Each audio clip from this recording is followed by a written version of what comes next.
"Sir, I believe you're in the wrong section." The voice rang out cold and clear like metal hitting the floor. The first-class cabin of American Sky Flight 721 suddenly fell silent.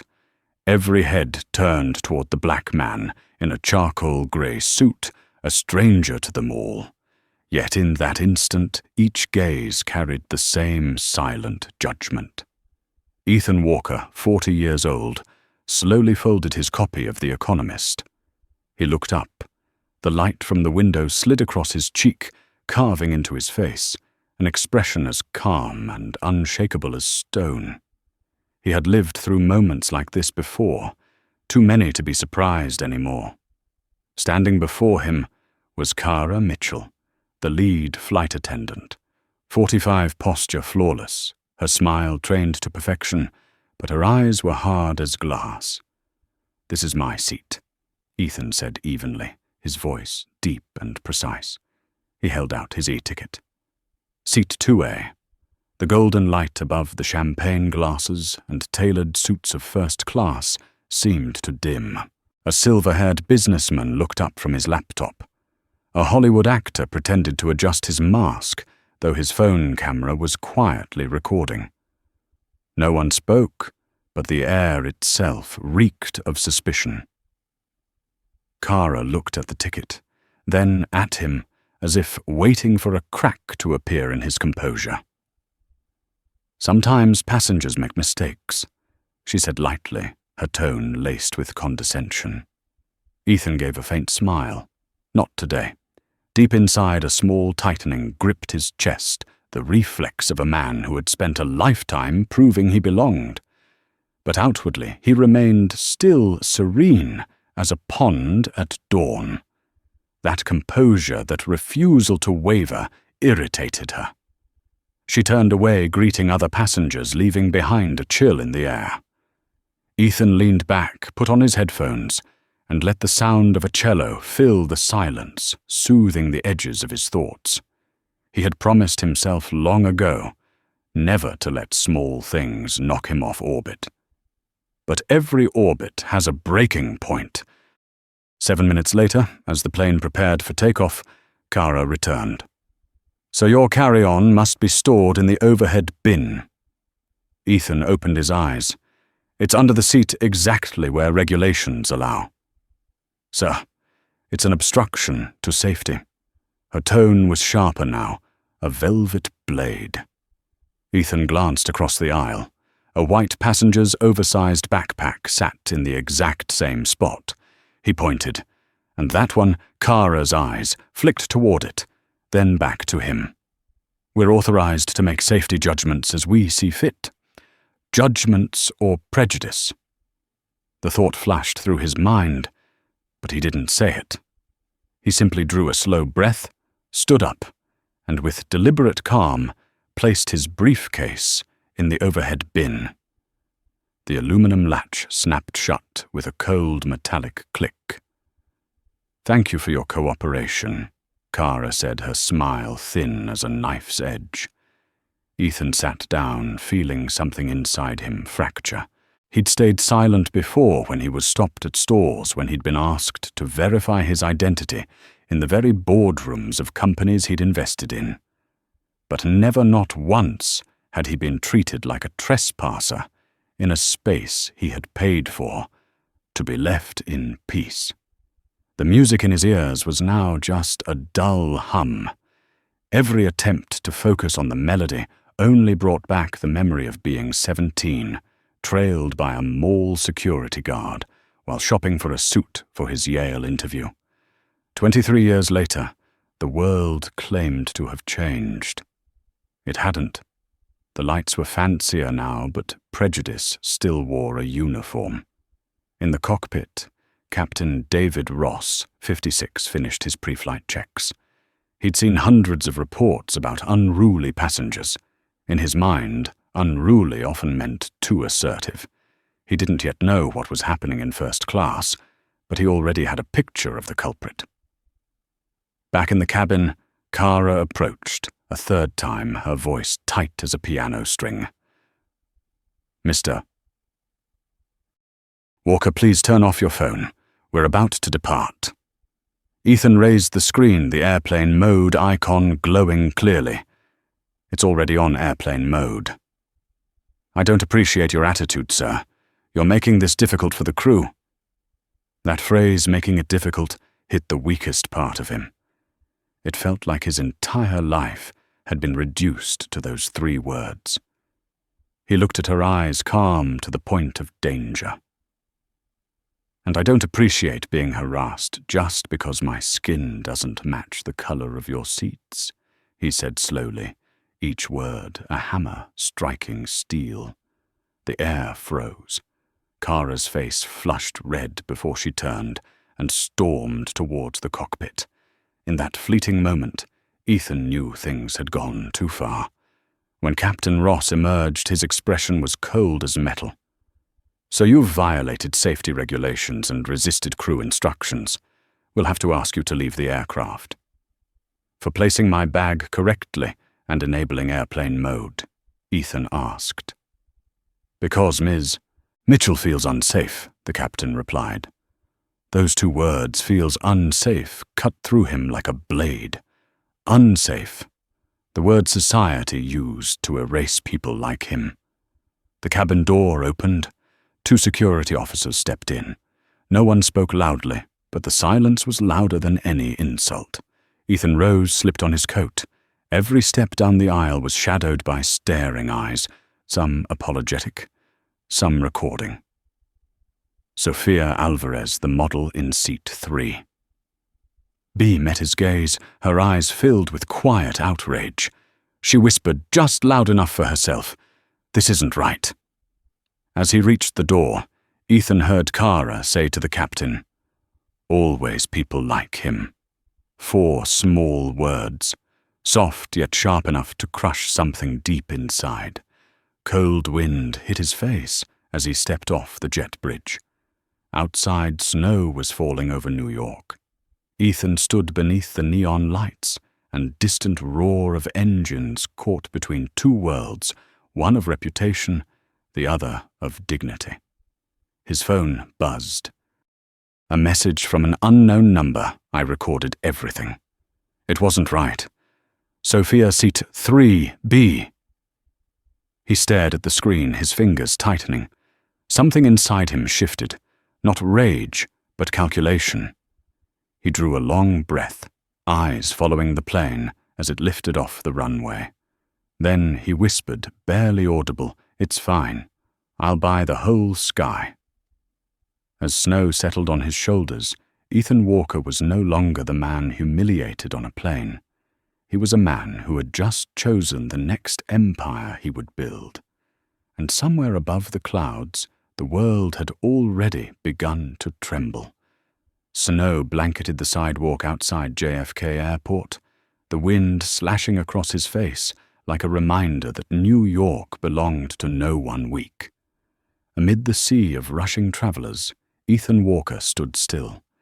The silver suitcase beside him shimmered under the headlights of passing taxis, and in his eyes there was the silence of a storm forming. He didn't leave right away. He just watched through the glass as American Skyflight 721 rolled down the runway, the plane he was supposed to be on, the one where he should have been reading the last few pages of his book. Instead, he was here, the man who had been asked to leave the aircraft because a white woman said she didn't feel safe. Ethan smiled slightly, but it wasn't a smile. It was a vow. 2 hours later, inside the lobby of the Langham Hotel in Manhattan, warmth and luxury wrapped the air, shutting out the cold world beyond its glass doors. On the table sat an opened bottle of red wine and a steaming cup of espresso. 3 people gathered around a round table: Ethan Walker, Lena Brooks, and Michael Trent. Lena, 38. The sharp-eyed CEO, whose brown hair was tied neatly back, had been the first to believe in Ethan's vision when Atlas Capital was still a tiny office rented in Brooklyn. Michael, 46, legal counsel and former prosecutor, was the man who turned Ethan's anger into strategy. No one spoke for the first few seconds. Only the quiet sound of wine being poured filled the air, deep red, swirling in the glass, like a warning of what was coming. "You look calmer than I expected," Lena finally said. Ethan took a small sip. "Calm is the only thing they can't take from me." Michael rested his forearms on the table. The flight attendant was she, the chief purser. "Do we have recordings or witnesses?"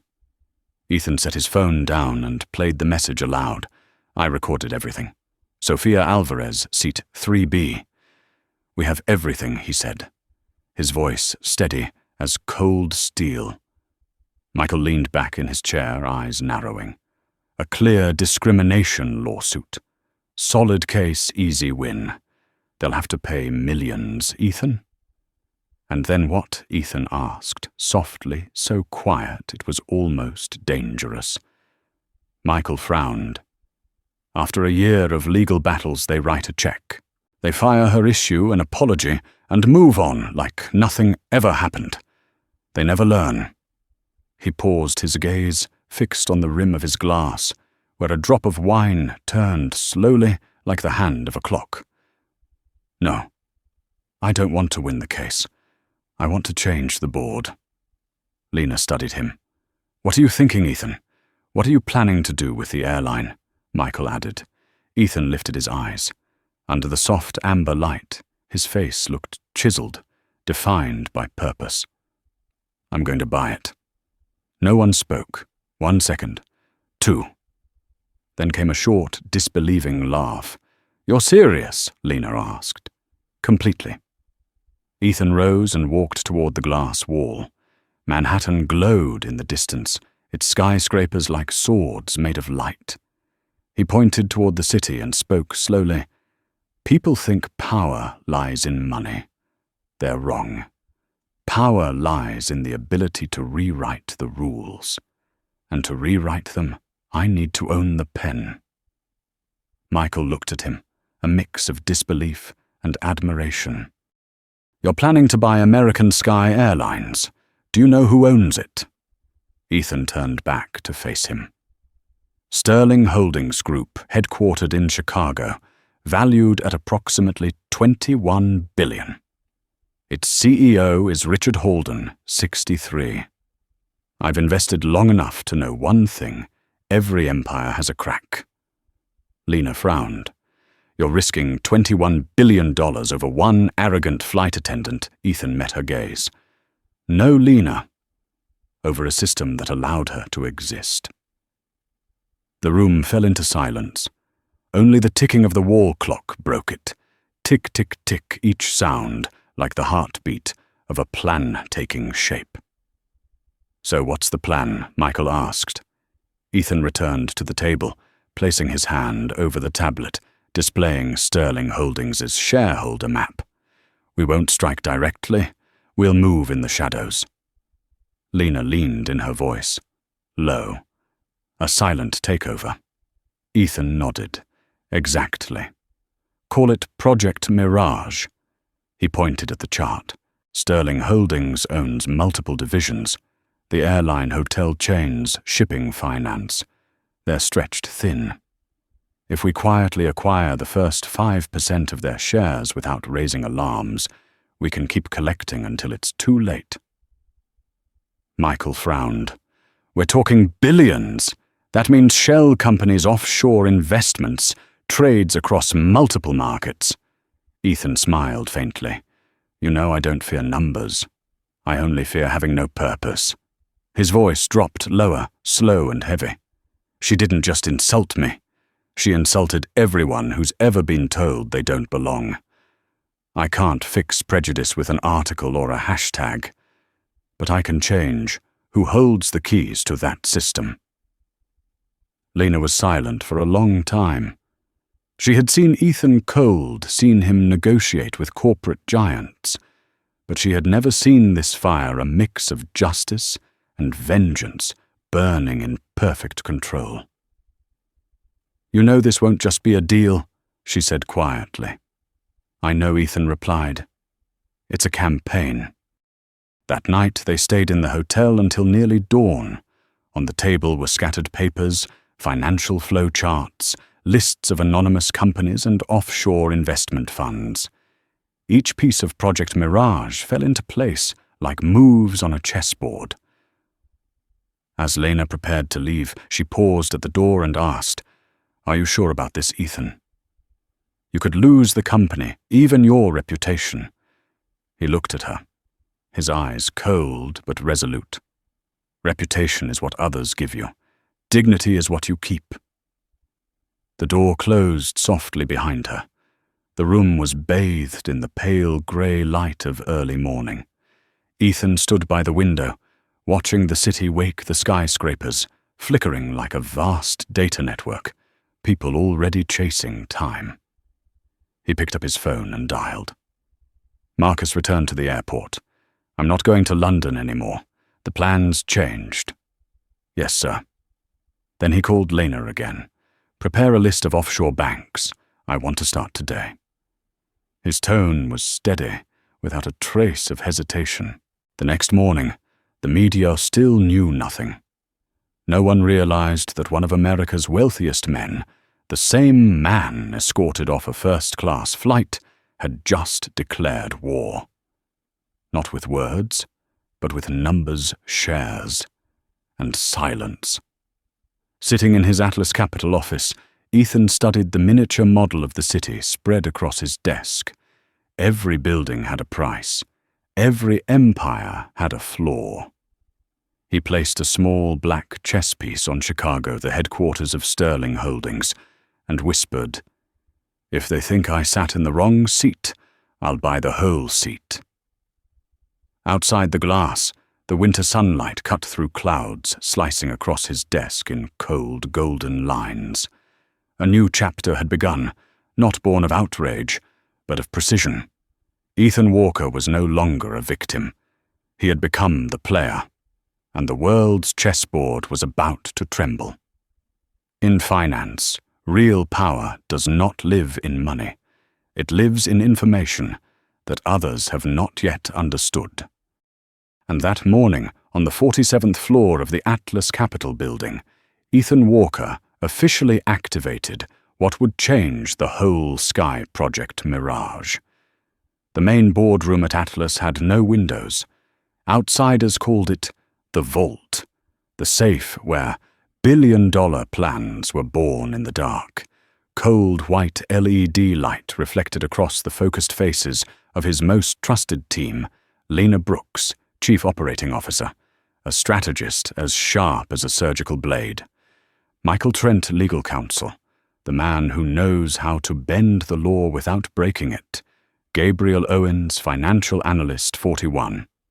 The prodigy who predicted the 2008 crisis. Taylor Reid, Head of Market Intelligence. 36, who had worked with the NSA. Ethan stood at the head of the table, hands clasped behind his back. No papers, no slides were needed. A single look from him quieted the room. Sterling Holdings Group. He began market value $21 billion, but in truth, it is an empire of illusions, a corporation sustained by reputation rather than performance. He tapped a button. The screen behind him flared to life with SHG's logo and a cascade of red plunging charts. Over 10 years, profits fell 34%. They hide losses by cutting pension funds, shifting debt to subsidiaries, and manufacturing phantom revenue. Numbers do not lie. They only need someone bold enough to read them. Gabriel nodded. If exposed, their stock would collapse within 48 hours. "We will not expose them," Ethan replied. "We will own them." He moved to the screen and pointed at the shareholder map. Project Mirage has 4 phases. His voice was slow, deep and steady as a cocked gun. Phase 1, silent accumulation. Michael, you will build a network of shell companies, Cayman, Luxembourg, Singapore, and several other jurisdictions, places where law shields shareholder identities. Understood, Michael said. How many layers enough that the SEC will need a year to trace them? Phase 2. sow confusion and weaken. Taylor, your task is to find Sterling's soft spots. Finance media internal politics. A mistimed article can shave billions off their market value. I do not want to destroy only to smoke out the room. Taylor smiled. I know some journalists who like the smell of smoke. Phase 3, make allies. Lena, you will watch their board find those tired of Richard Holden, the men he trod on to climb. Every empire has people who want it to fall. Lena scribbled notes. I already have a few names. Phase 4, the reveal. Ethan paused, eyes like blades. When their share price collapses and the board fractures, we step forward. Atlas Capital will hold 23% enough to replace the whole system. He lowered his voice. We are not doing a deal. We are opening a quiet revolution. Outside, rain traced slow paths down the glass like a countdown. Inside the room, no one spoke. They all understood they were launching more than a power play. They were waging war on a culture. Richard Holden will not sit still, Lena said, watching the charts. He's the kind of man who would hide his mistakes behind a flag. And that is precisely why Ethan answered. He will never suspect his enemy sits 800 miles away in a conference room. He laid his hand on the table, eyes cold with something Lena had never seen in him before, the calm cruelty of a man about to reclaim dignity with power. 3 weeks later, a small office in Zurich carried a sign, Northlight Investments AG. No one knew it was an Atlas subsidiary, and no one knew that each week Northlight bought hundreds of thousands of SHG shares through 7 different banks. In reports, it was merely minor market movement, but each small fluctuation was shaving Sterling's empire percentage by percentage. In New York, Ethan kept his composure, speaking at conferences about ethics in investing, praised by financial magazines as the model of calm professionalism. Only Lena knew that behind every speech lay a calculation of destruction. One evening, when the office was empty, Ethan stood alone before the vast glass, staring at the city. In the distance, office lights fractured across his face, like the fissures of an old world. He remembered the moment on the plane, the fake smile, the words, people like him. Those memories no longer wounded him, they fueled him.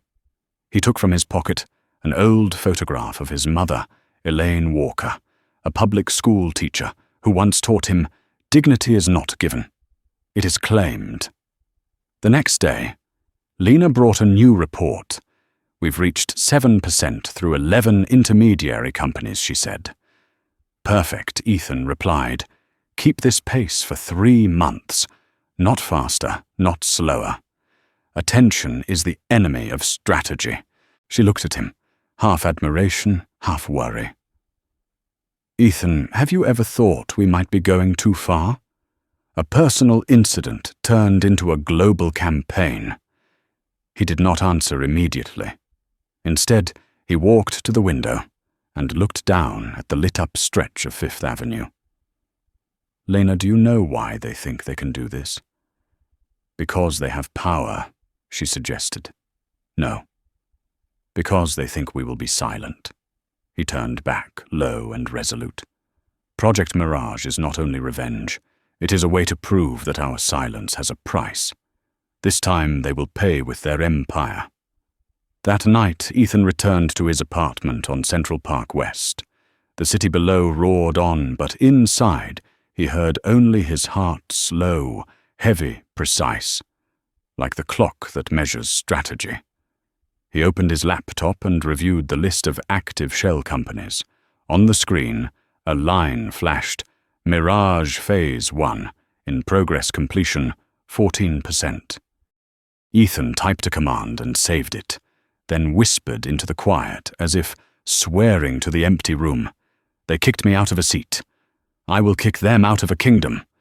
Across the ocean in London, Richard Halden sat in his classic oak-panelled office, sipping scotch, confident his conglomerate was rock solid. He did not know the rock was being hollowed from within. A light rain began over New York, each drop against the glass, a measured knock of fate.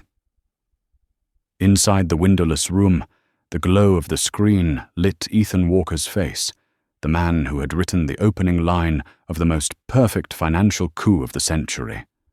Outside in the rain, a taxi slid by, advertising American Sky Airlines. The slogan still read, "Fly above the ordinary."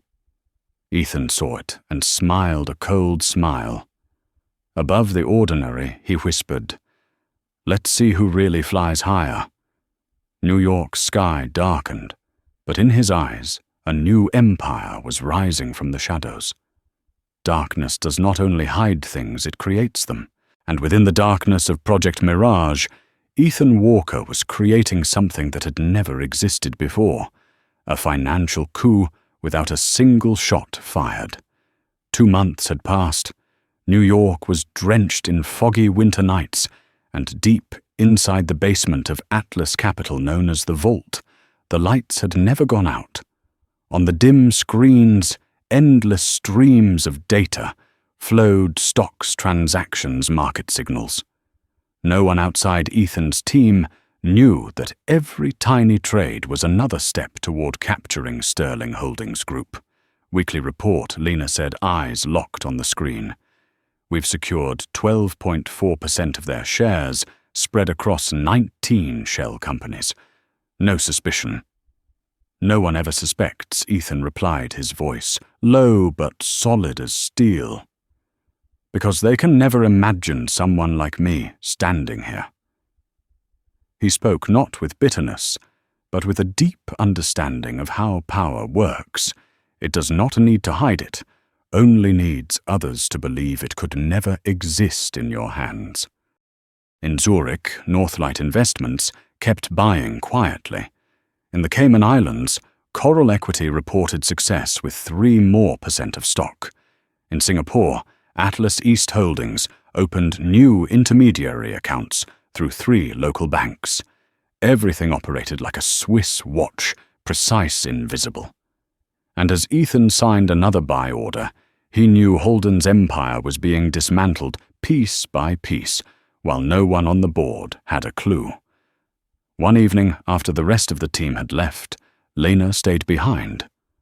On her screen was the shareholder map of SHG. She saw what few would ever notice. Ethan was not just buying a company, he was waging war on an entire system of invisible discrimination. He entered, coffee in hand, his voice slightly hoarse. "You're still here." "Couldn't sleep," Lena said. "I was thinking about this. Why the name Mirage, Ethan?" Looked out through the glass wall. Snow was falling, reflecting the city lights, like drifting ribbons of silver. "Because the world believes in illusions," he said. "They think fairness exists. They think opportunity is equal. But really everything is light bent by prejudice.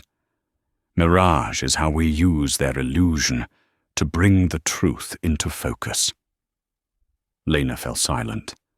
That answer didn't come from an investor, but from a man who had lived his whole life in the shadow of bias and decided never to accept it again.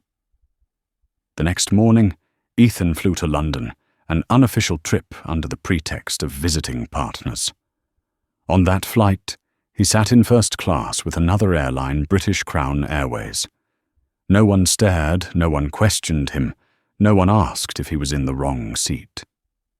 And that ordinary treatment reminded him that the world's problem was never its rules, but the people enforcing them. In London, Ethan met Dr. Madison Clark, the woman who had caught his attention in the earliest reports, an independent board member of SHG, and the only one among them with a conscience. Their meeting took place in a small cafe in Knightsbridge, unnoticed by anyone around. "Thank you for agreeing to meet," Ethan began. "I know who you are. Madison replied, her British accent calm, but edged with caution. "And I know you disagree with how Richard Holden runs things," he said bluntly.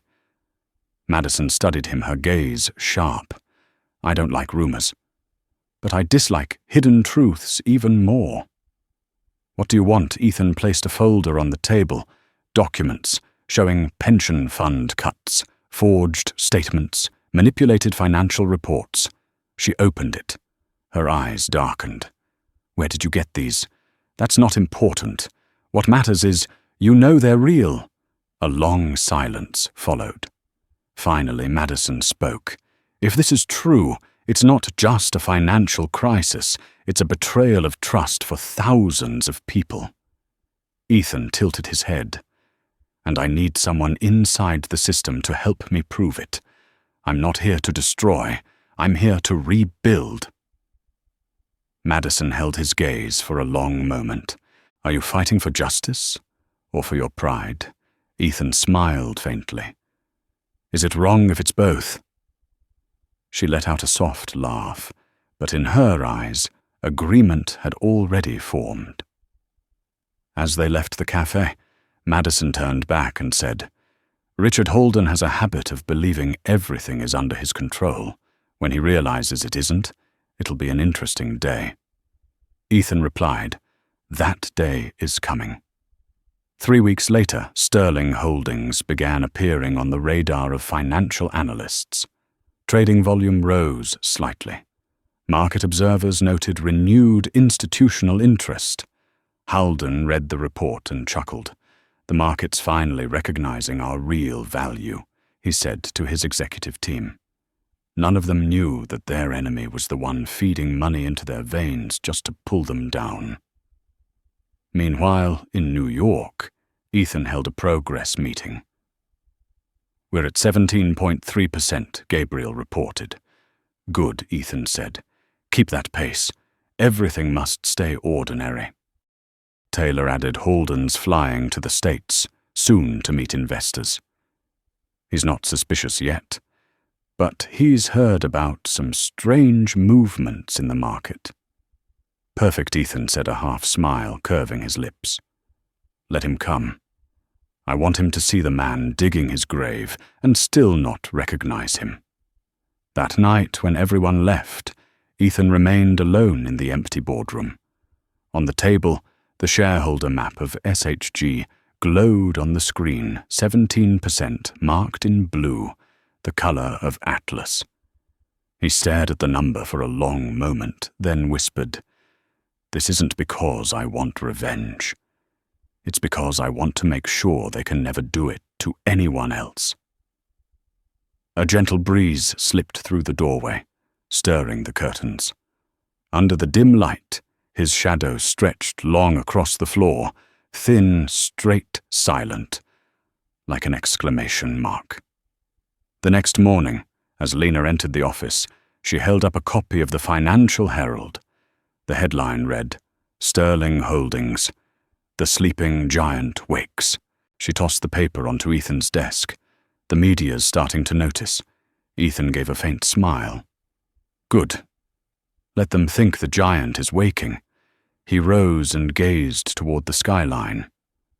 "Because they don't know the giant is being pulled down 1 inch at a time." In Chicago, inside his lavish oak office, Richard Holden poured a glass of scotch and called his chief financial officer. "John, anything unusual in the market?" "Nothing significant, sir. Just minor fluctuations."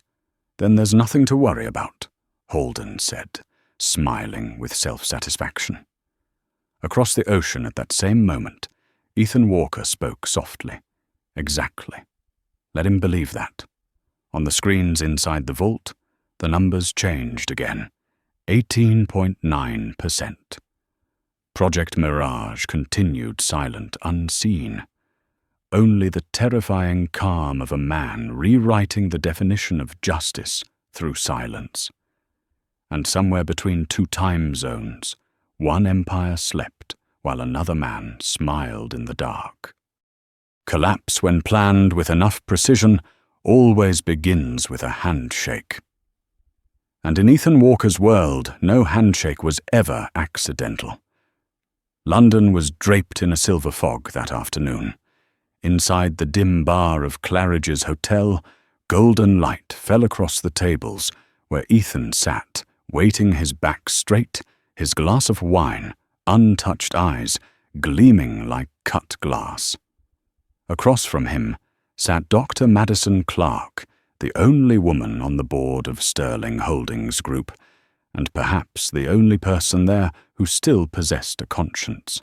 She wore a black suit, her hair tied back, her gaze sharp, the kind of leader whose every step and every word carried weight. "You're not afraid I'll report this meeting to Richard Holden?" Madison asked, her voice cool. "If you do," Ethan replied, "then I'll know I misjudged you. And if you judged right, then I'll invite you to stand on the winning side." Before meeting Madison, Ethan had spent nearly 2 weeks having Taylor Reed Atlas's market intelligence director collect every detail about her. Taylor had discovered that Madison was a woman trapped between morality and politics. She had once tried to warn about pension fund discrepancies, but was silenced by Holden himself. "She's not hungry for power," Taylor said. "She's just waiting for a reason big enough to fight back." And now that reason sat right across from her. Ethan placed a silver USB drive on the table. Inside this, he said slowly, is proof that Holden has been defrauding the pension fund for 6 years. He's been using employee money to cover his losses from a failed investment in Asia. Madison looked at the USB, then back at him. "What do you want me to do with it?" "Nothing. Not yet. I just want you to know the truth." She was silent for a long while. "Why tell me, Ethan? Because I'm the only one on the board, not loyal to Holden, or because you need someone inside to help you?" He didn't deny it. "Both. But more importantly, because I know you can't pretend not to see what's wrong. I saw that look in your eyes during last year's shareholder broadcast, when Holden cut the employee benefits and called it financial optimization. You couldn't hide the look of someone witnessing what she couldn't forgive." Madison took a sip of wine. "I once believed in him. Holden used to represent the best of British tradition, polished, firm, efficient. But over time I realized he was just another man defending his throne with excuses." Ethan nodded. "That throne is about to break, and I don't plan to rebuild it. I plan to build a new one." She studied him, half skeptical, half intrigued. "You really intend to take over the entire corporation? All because of one flight?" He chuckled softly. "There's never a just because. Do you know what it feels like to be thrown out of a first-class seat, Madison?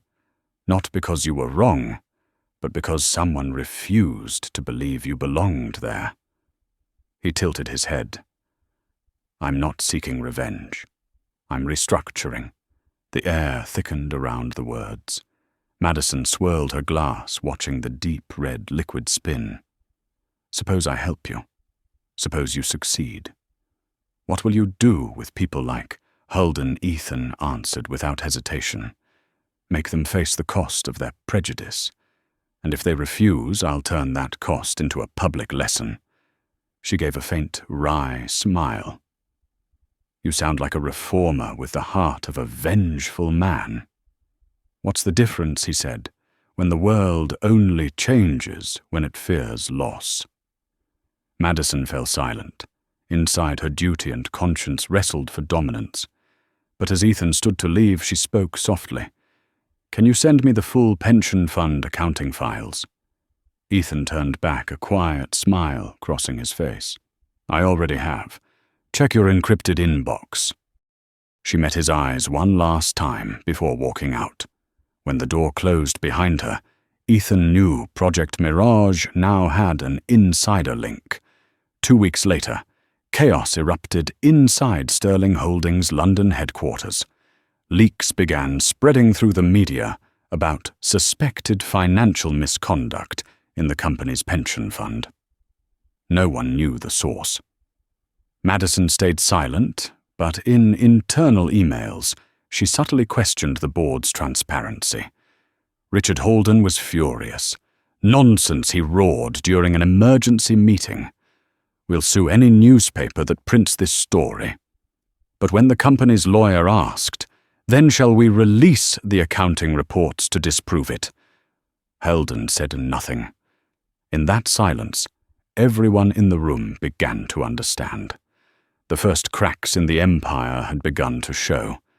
In New York, Ethan monitored everything through the screen. Sterling's stock chart began to tremble, thin red lines dipping in continuous waves. Lena glanced at him. "What do we do next?" Nothing, Ethan replied. "Let the truth speak for itself. Aren't you worried they'll suspect manipulation? If they do, they'll chase a ghost, and ghosts don't leave fingerprints." He powered off the screen.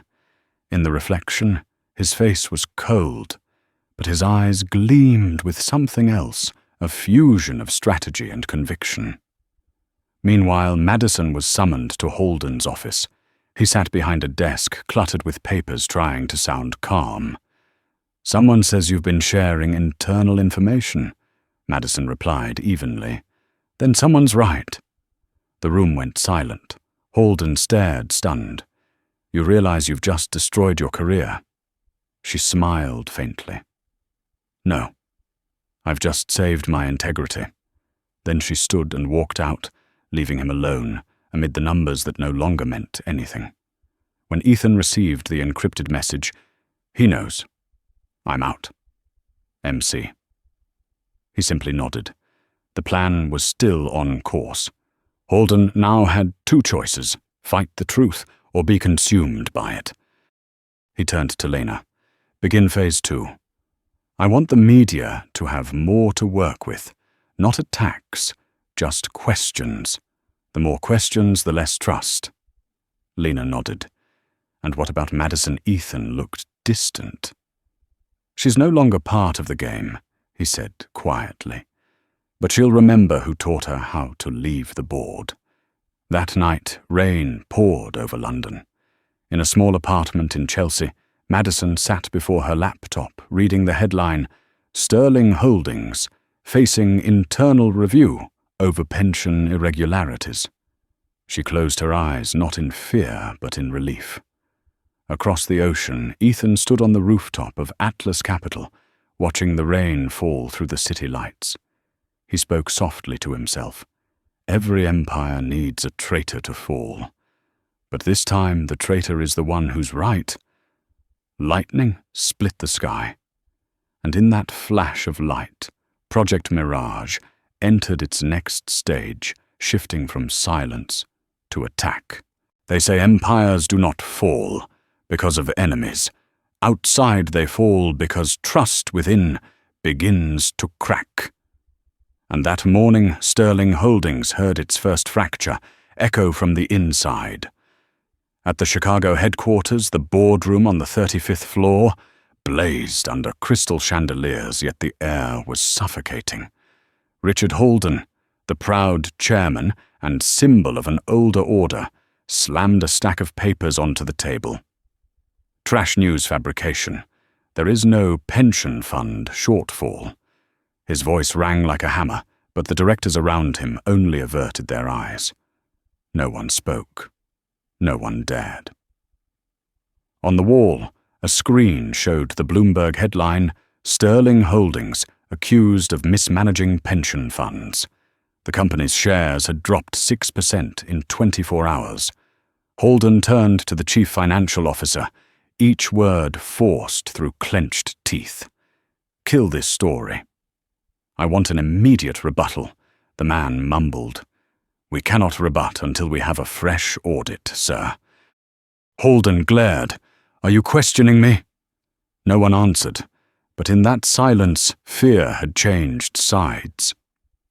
In New York, inside the vault beneath Atlas Capitol, Ethan Walker watched the developments across a wall of screens. Headlines flickered, red charts fell in steady cascades. He stood in the cold light, the calm of a man studying a painting he himself had just finished. Sterling is down 12% this week, Gabriel reported. We have reached 23.1% of the shares. They still have not realized who is buying. Lena looked up, lips pressed tight. Ethan, is it time to go public? He shook his head. Not yet. Wait one more beat. Let them tangle themselves. That evening, Ethan flew to London, not to hide, but to confront. The British financial world was roiling. Rumours spread like fire. An American investor was quietly taking Sterling holdings. No one knew who. No one dared to say the name. But at lavish parties and in late-night calls, the name Ethan Walker began to slip from lips, a shadow becoming real. 2 days later, Holden called a press conference in London to reassure investors. The Savoy's conference hall was packed with reporters. On stage, Holden wore a charcoal suit, his tone still imperious, though his breathing had lost its steadiness. Sterling Holdings is a symbol of stability, he declared. We will not bow to short-term speculators. Amid the sea of lenses, a journalist stood. Mr. Holden, there are reports that a United States fund has quietly acquired more than 20% of Sterling. Do you have a comment? Holden froze. Camera flashes sliced like knives. Then he gave a thin smile. Rumor is the food of the weak. Sterling is not threatened by a ghost. The answer streamed live around the world. In New York, Ethan watched on the big screen. When he heard the word ghost, he smiled. If they call us a ghost, he said to Lena, then it is time to take shape. 3 days later, on the London Stock Exchange, a short press release appeared, only 4 sentences long, yet enough to rattle the entire financial sector. Atlas Capital Partners hereby confirms ownership of 23.4% of Sterling Holdings Group. We believe the company requires a change in leadership to restore shareholder trust. We will call a special vote to restructure the board. Signed, Ethan Walker, founder and Chief Executive Officer, Atlas Capital. The news spread like wildfire. The BBC, the Financial Times, the Wall Street Journal all ran with it. Black American billionaire declares war on British conglomerate. The first black American in history to launch a takeover battle against a British financial empire. The press split in two. One side admired him, the man daring to challenge the old order. The other bristled the outsider, trespassing on heritage. In Chicago, Holden threw down the paper, his hand shaking. Walker, he hissed. What does that punk think he is? In the Atlas office. Ethan simply told Lena, we did not come to ask for a seat. We came to change the table. The war had officially begun. Holden summoned the entire Sterling board. 12 members sat around the ancient oak table, and none of them could meet another's gaze. Holden spoke in a roughened voice. We must stand united against him. I will buy back shares to reinforce control. One member asked, with what money Richard the company has lost $4 billion in market value this past month. Holden struck the table. I will find a way. At the peak of the tension, the doors opened. Madison Clark walked in, the woman Holden thought would stay silent forever. I have a proposal, she said. We do not need to fight Walker. We need to hear him. The room stared, stunned. Holden's voice went cold. You have taken his side, Madison answered. I have taken the side of the truth. The vote date was set, March 15th. The venue, the Savoy Hall, where Holden had once declared that Sterling would not bow to a ghost. This time the ghost walked in through the front door. Before the television cameras, Ethan took the podium. No theatrics, no anger, only authority in silence. He looked straight at the board. I did not come to destroy Sterling. I came to save it from its own arrogance. He put the proof of pension fraud on the screen, signatures, fabricated transfers, manipulated figures. The entire hall held its breath. Heldon tried to steady himself, his voice trembling. "You are fabricating this." Ethan answered. "If I am, then why do those accounts match your personal account numbers in Bermuda?" A ripple of shock swept the room. Heldon blanched. A single second of silence stretched into a decade. Then chairs scraped half the board, stood and walked away from his side. The vote took 30 minutes. The result, Ethan Walker was elected the new chairman of Sterling Holdings, with 64% in favor.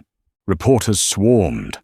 Heldon stood motionless, staring at the man he had once called an outsider. Ethan stepped closer and extended his hand. "Thank you for keeping my seat warm for so long." Heldon did not take it. He turned and left in silence, carrying with him all the pride of an era that had ended.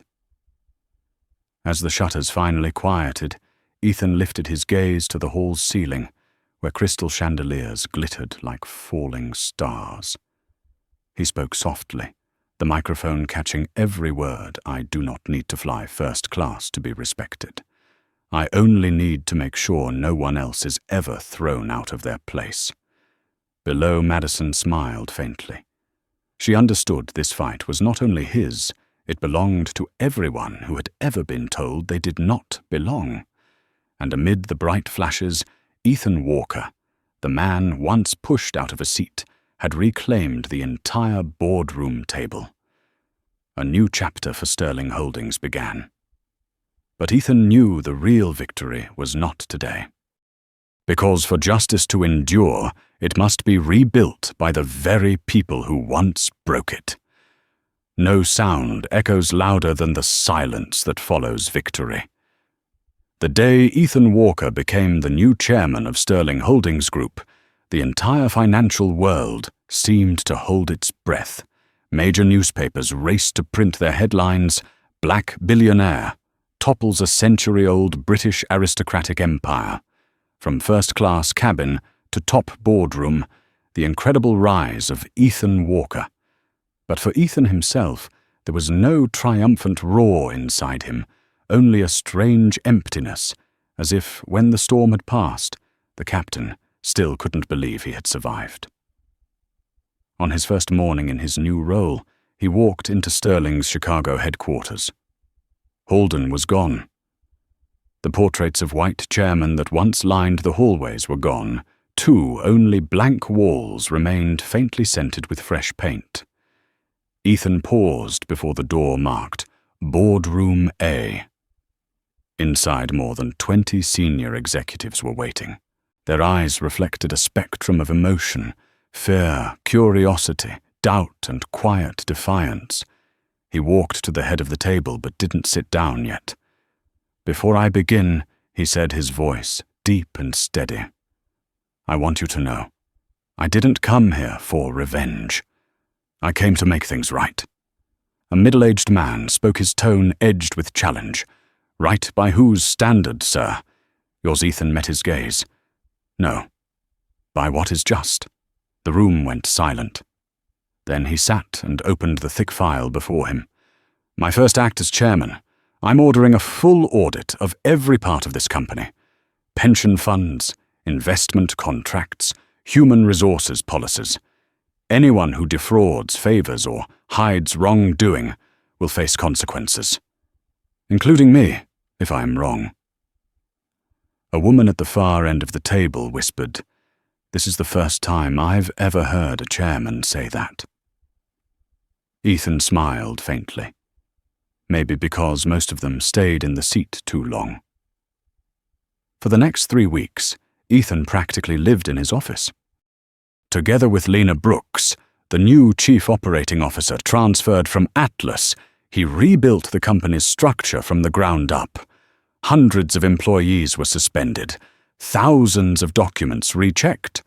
But when everyone expected Ethan to clean house with an iron hammer, he did something that stunned them all. One afternoon, Mark Reynolds, the chief executive of Sterling's airline subsidiary, Sky America, was called in. He was the same man who had signed the $500 customer apology letter after Ethan was thrown off his own flight.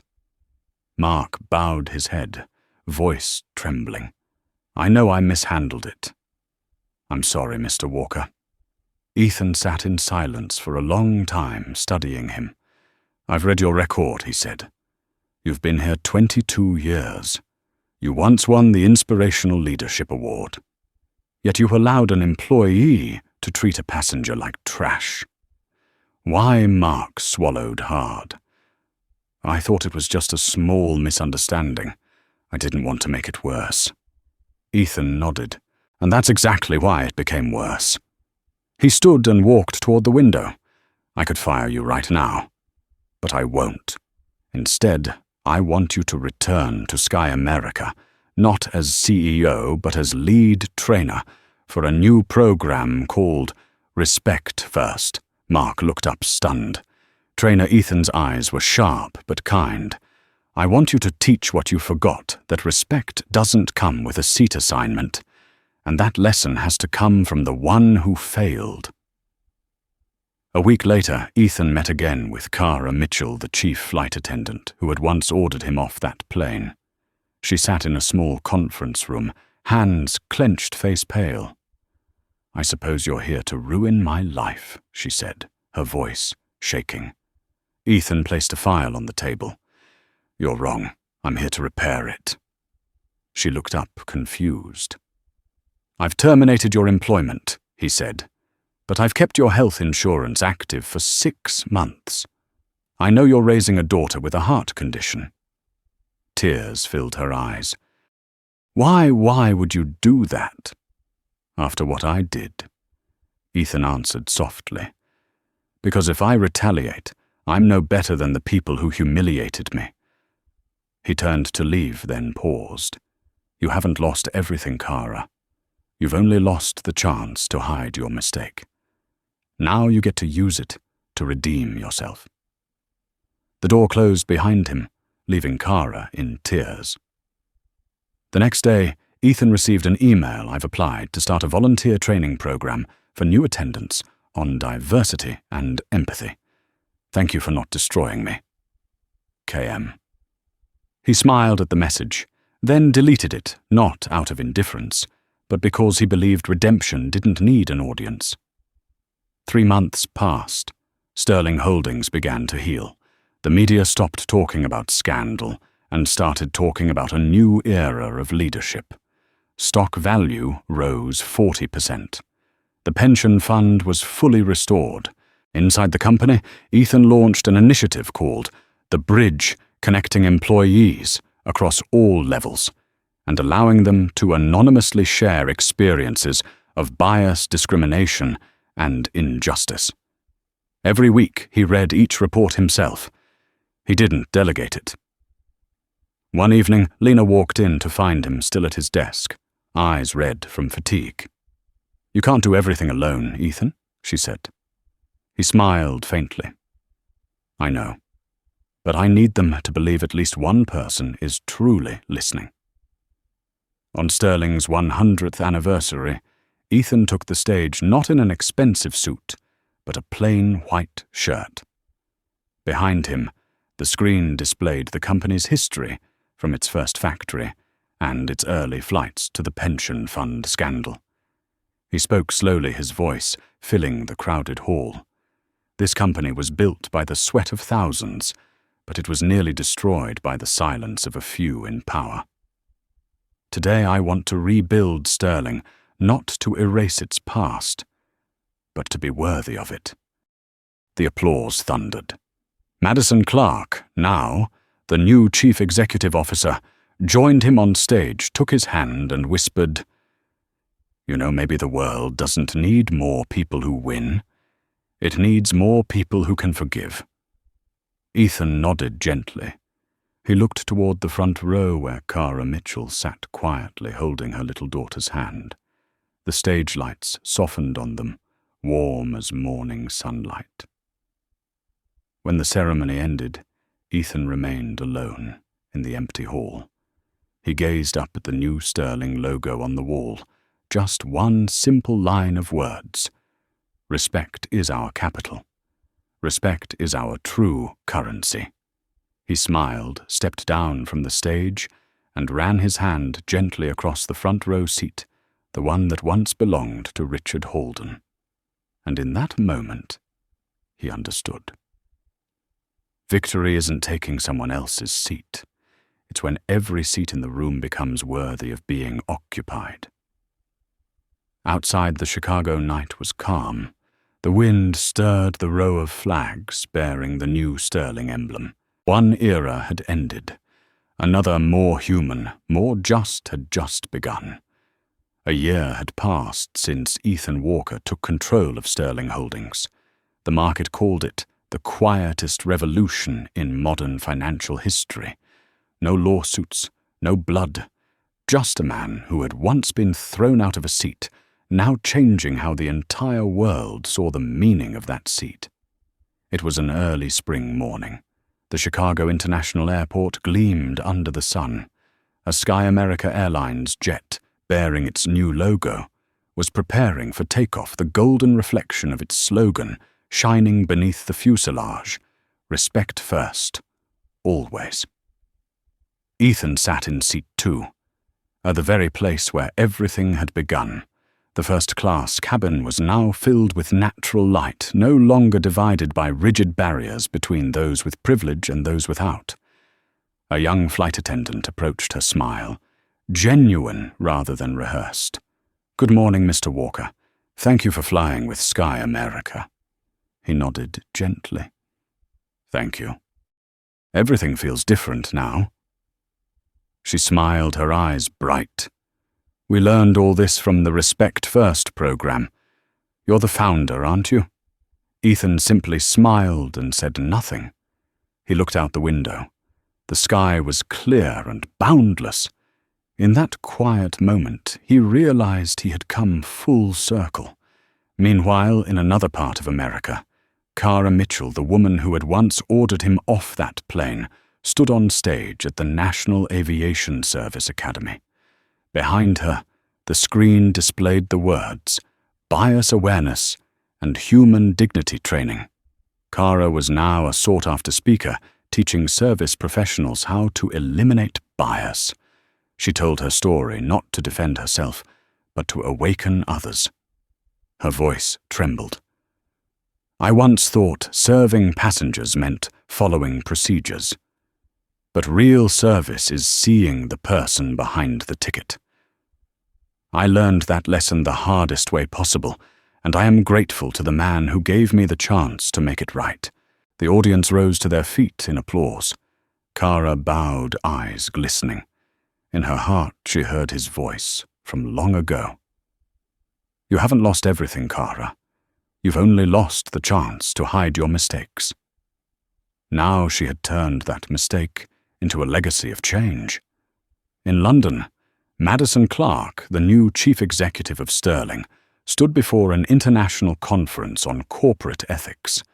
She unveiled the Ethical Horizon Initiative, a global leadership ethics program sponsored by Sterling. Her speech was quoted across major outlets. "The greatest asset of any company is not its capital, but how it treats those with less power." In the front row, Ethan sat quietly, hands clasped. He didn't need to speak. He only needed to witness the seeds he had planted begin to bloom. That evening, back in his hotel room, Ethan opened his laptop. Hundreds of congratulatory emails, dozens of invitations, interviews, awards. He scrolled past them all and stopped at one message. From Sofia Alvarez, Seat 3B, subject still flying. "Mr. Walker, I don't know if you remember me. I was the passenger in Seat 3B, the one who filmed that day. I just saw the news about Sterling and Sky America. When I saw you sitting again in seat 2A, I cried. Not because justice won, but because dignity still has a place in this world. Thank you for not choosing revenge. Thank you for making the sky a kinder place to fly. Ethan read slowly each word, landing like a quiet knock on his heart. He remembered that snowy day when he stood alone outside the airport, stripped of his seat. And now, just 1 year later, that same sky bore his name, not through ownership, but through meaning. 3 months later, the New York Times ran an exclusive feature titled Ethan Walker, the Man Who Bought Back Prejudice. When asked what made him proudest, Ethan simply said, "Not that I won, but that today I no longer have to fight for a seat, because everyone has one." The story went viral. Business schools added his journey to their leadership ethics courses. Across social media, the hashtag #RespectFirst became a movement. From a moment of personal humiliation, Ethan had unknowingly sparked a cultural reform. One summer afternoon, he returned to Sterling's headquarters. The glass facade shimmered with the red hues of sunset. On his desk sat an old photo, him with his mother, Elaine Walker, the woman who once told him, "Dignity is not given, you have to claim it." He touched the frame gently, as if to say, "Mum, I did it not for me, but for everyone who's ever been made to feel small." Lena entered and placed a newspaper on his desk. "Have you seen this?" The headline read, "Sky America achieves highest customer satisfaction in the United States for the first time in history." Below it was a photo of Cara Mitchell smiling in a training session. Lena looked at Ethan and smiled. "You did it, Ethan." He shook his head. "We did it." Then he stood and looked out the window. The Chicago River shimmered like a trail of silver, flowing slow and steady. The water reflected the sunset, much like his own life, once turbulent, once wounded, now peaceful. Night fell. Ethan went home and sat by the window. The city slept, its lights glowing like golden veins running through the dark. He opened his notebook and wrote the final line of his journal. "I was once thrown out of my seat, but it was only when I stood up that I truly saw the world. Some people use power to make others fear. I choose to use power to make them respect." He closed the notebook and gazed out at the horizon, where a Sky America plane climbed into the night. The day's last ray of sunlight glided across its body, catching his eyes. In the cockpit, the captain's voice came over the intercom. "Ladies and gentlemen, we are flying at 36,000 feet. The skies ahead are clear. Thank you for choosing Sky America, where every flight begins with respect." Ethan smiled softly. The words sounded like a routine announcement, but to him they were the perfect ending to a long journey. Beyond the horizon, the sunset faded into night. The sky was calm, clear, and cleansed, and somewhere above the clouds, his mother's spirit must have been smiling, because her son, the one once denied his seat, had spent his life making sure the world had room for everyone. A year later, Sterling Holdings was no longer just an old name buried in financial reports, but a symbol of a new generation of companies where humanity stood side by side with profit. In the Chicago headquarters boardroom, Ethan Walker stood before a large, strategic map pinned to the wall. The red lines that once marked losses had vanished, replaced by fresh shades of green representing growth with integrity. He didn't talk about money. He didn't talk about stocks. He talked about trust. "We will scale back our shipping division," he declared. "We'll invest in aviation hospitality and clean technology things that build the future, not just spend the wealth of the past." The room fell silent, then filled with a wave of approving applause. In London, Madison Clark had taken over as Chief Executive Officer, leading Sterling into a new era of global expansion, humanitarian projects across Africa, entrepreneurship programs for women, and a scholarship fund named the Airline Initiative in honor of Ethan's mother. One morning, Lena Brooks walked into his office. "Good news," she said, placing a report on his desk. "Stock value up 48%. Sky America has reached its highest customer satisfaction rating in history. We've paid off every debt Holden left behind." Ethan nodded, his tone calm, but his eyes alight. "Finally, we're building something that's not only valuable but meaningful." On his desk sat a model of a Sky America jet with the new logo. Under the fuselage, the words read, "Every seat matters." Every seat matters, a small phrase that had become the guiding philosophy of an entire company. Downstairs, the main lobby of Sterling was crowded with employees. They had gathered to witness a simple but powerful moment, the removal of the old bronze plaque that read, "Sterling Holdings established 1924. In its place, Ethan mounted a new plaque engraved with just 3 words: respect, integrity, humanity. Applause erupted across the hall. Faces lit up, a few streaked with tears. They were not just working for a company, they were living a vision. That evening, after everyone had gone home, Ethan remained alone. He gazed at the new plaque, the light glinting off its metallic surface, forming long reflections that looked like flight paths. He closed his eyes, recalling that snowy day at the airport when he had whispered, "I'll buy back the sky." Now he hadn't just bought it back. He had changed its color from cold to compassionate. Outside, a Sky America plane ascended into the night, leaving behind a thin white contrail across the sky, like a signature written in air. Ethan smiled softly and whispered, "No one gets thrown out of their seat anymore." And under the moonlit Chicago sky, an empire had been reborn through dignity. 2 years later, the morning sky over Chicago was clear and pure, as if the whole city had been washed clean. A new Sky America jet, painted in shimmering silver and blue, lifted gracefully from the runway. Along its side gleamed the words, "Legacy of Respect."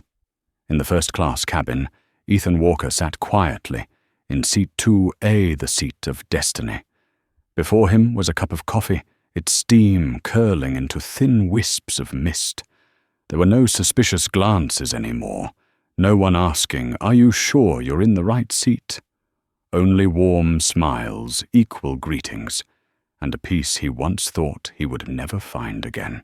Across the ocean at the International Aviation Academy in London, Cara Mitchell was teaching a class. She was no longer the dismissed flight attendant, but the founder of the Human First program. Standing at the podium, she told her story. But this time, there were no tears, only gratitude.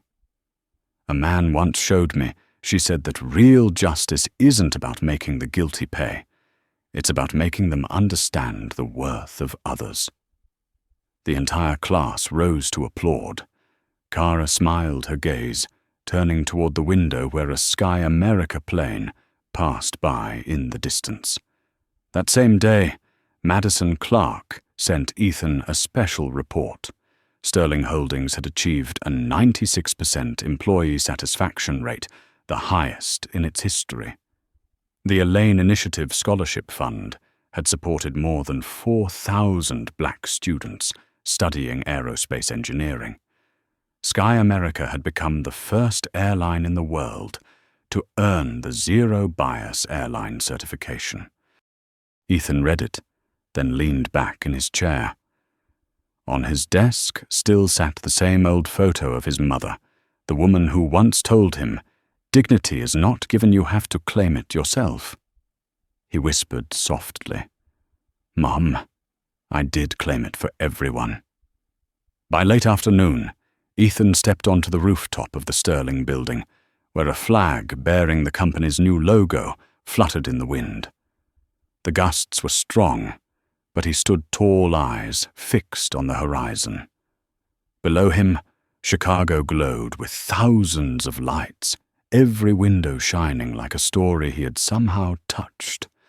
Lena Brooks joined him, placing a hand on his shoulder. "You're retiring?" she asked. Ethan smiled faintly. "Not retiring, just taking flight again." She nodded, understanding. "Because for men like him, justice never truly ends. It only changes, shape grows new wings, and keeps flying."